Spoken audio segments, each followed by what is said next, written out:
Hey everyone, so I am here to review Queens of Fenbirn by Kendara Blake. I'm always confused if it's supposed to be Kendar or Kendara. I'm pretty sure it's Kendara, so forgive me for mispronunciations. I've heard people say it, and I'm still not sure. So Queens of Fenbirn is a novella, or it's like a book of like two novellas or short stories, if you will. I think the audiobook is about 5 hours and so many minutes long, so it's not very long. It's a short book. It is comprised, as I said, of two different stories. One is called The Young Queens, and one is called The Oracle Queens. So this is a book that goes along with the Three Dark Crowns series, which is a 4-book series. I think you can probably read this at any point, like after the first book. I read it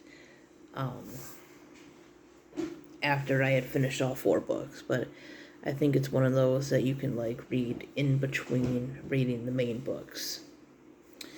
So the first story, The Young Queens, is about the 3 queens that we see in the main series. So, Mirabella, Arsinoe, and Katerine. And if you've read the Three Dark Crowns series, you'll know that the series is about a set of triplet queens who are born on an island where people worship this goddess, and there's this thing that every generation a queen gives birth to triplets, and they all have different powers. So there's different powers, but the 3 queens are a naturalist, a poisoner, and an elemental, right?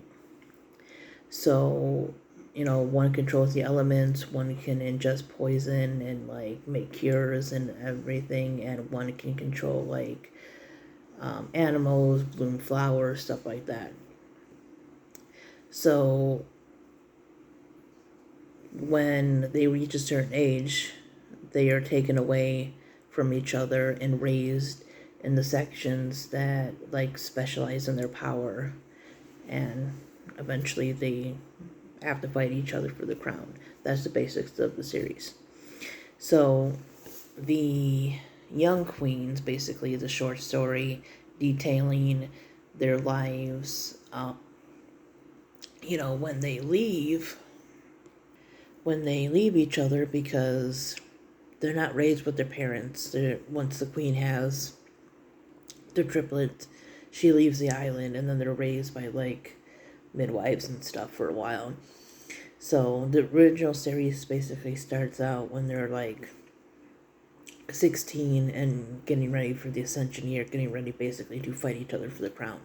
So this one kind of backtracks in time and gives us a look at their lives before, they reach the point of the main series, how they went to the new foster families and how they were treated, how they felt, etc.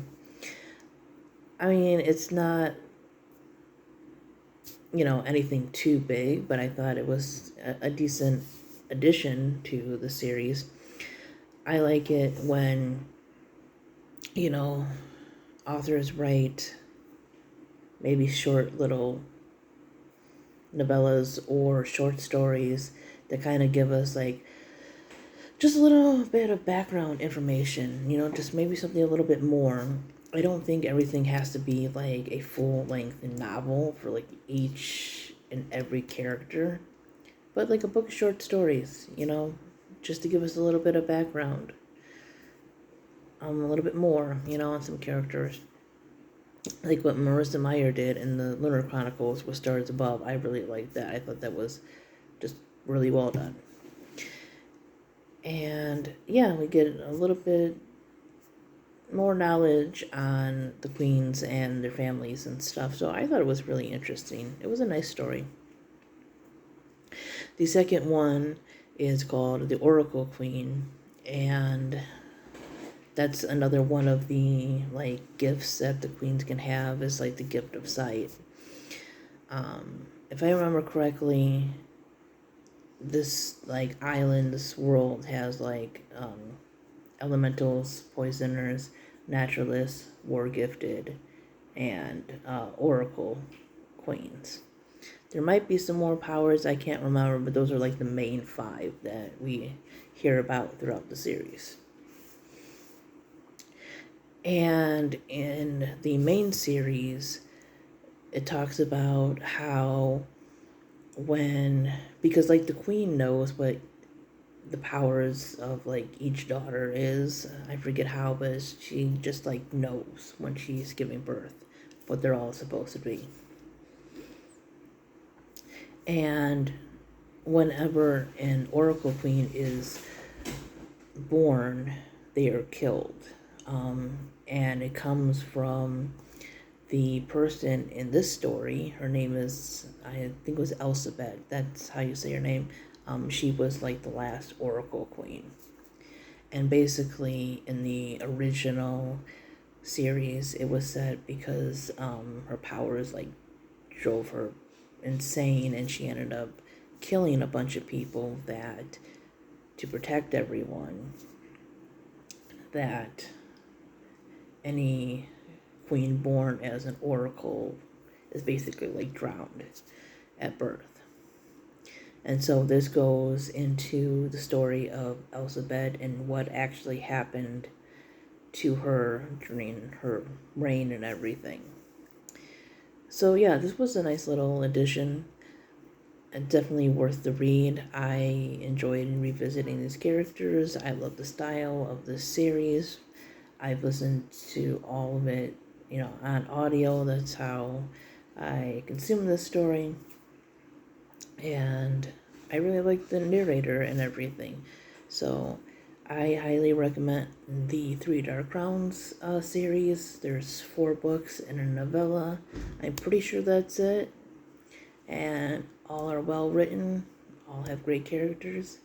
And if you like fantasy, YA fantasy, stuff about sisters and magical abilities, and like more feminine, goddess-centered beliefs, I would check this one out.